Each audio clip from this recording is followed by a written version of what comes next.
Good first day's work, Still got a ways to go. Got to be a little bit more physical. But I thought we tempoed well. Played a lot.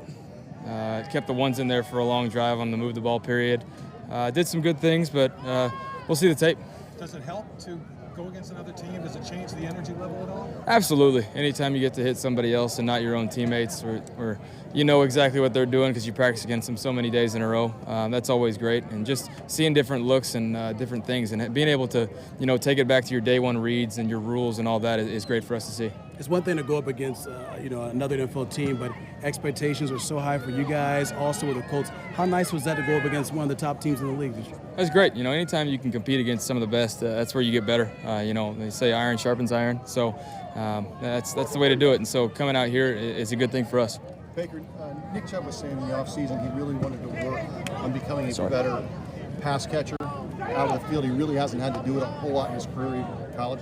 Does he look any more fluid, or does he look more comfortable doing it? Absolutely. I think as the year went on last year, he got better and better, knowing what type of offense we were continuing to evolve into. And so he's worked on that, and he's making some good plays for us. And conceptually, he understands what we're doing in the pass game, too. Baker, we haven't seen Odell in very many team periods, even recently. So what impact is that having, on you, not really having many opportunities to throw the ball? It's getting guys ready, we're the next man up mentality. Obviously he's going to be ready to go when it's time to play.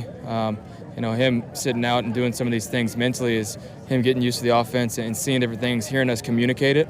And so when he comes out there, he can be full speed and know exactly what to do. But it's great for those other guys to get out there and get a chance to see the change of pace. And just so we have, the more guys that are ready to play with that first group, the better. You think you guys last year, you and Higgins just really got mentally together. Are you missing out on being able to do that with Odell? No, I think that'll come with time. I think Higgins that came because he was my guy on the second team offense last year and throughout all those reps in the offseason. So, no, it'll come with time. Just like Jarvis and I's chemistry grew as well. This portion of More Sports and Les-Levine presented to you by Northeast Factory Direct with 3 great locations in Northeast Ohio, East, West, and South. Dennis Manoloff, the D-man, is with us. First of all, give Baker credit. I assume there were some kids there as part of something asking questions, and he didn't slough them off. He responded to them as he would have to anybody. Yeah. So good for him. Class act there. I'm just checking Twitter from today. 10 minutes ago, Beckham says his lack of team reps with Baker Mayfield is, quote, not something I'm worried about. I got to take him at his word on that one. I'll tell you what does worry me less beyond Austin the kicker and the kicking competition.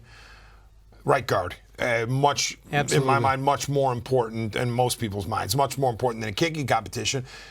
Austin-Corbett, it doesn't look good for Austin-Corbett. They've been trying to hand him the job, and he won't take it. It looks like he's already been passed up and bypassed. And I've read where some people have said, okay, he's the center in waiting, after Treader is gone. But that's disappointing that the high second-round pick by Dorsey, right, given this opportunity, they traded a really good right guard in Zeitler, and Corbett couldn't take advantage of it. All right, so let's say if Corbett doesn't make it and Seibert, the kicker, doesn't make it, what does that say about John Dorsey? Well, those are high picks. Too early, yeah. The fifth-round pick, I wasn't all up in arms like some were, but if he flops and it looks like he could potentially get beat out by Joseph, then you say, all right, that was a wasted pick. The Corbett one is obviously the concern. Now, the Browns might very well say that Corbett is going to be around and he's depth and all that, but still, you can't tell me that they didn't have him, pegged for that starting right guard this year, and he just didn't. No he didn't deliver. Question about that. If you need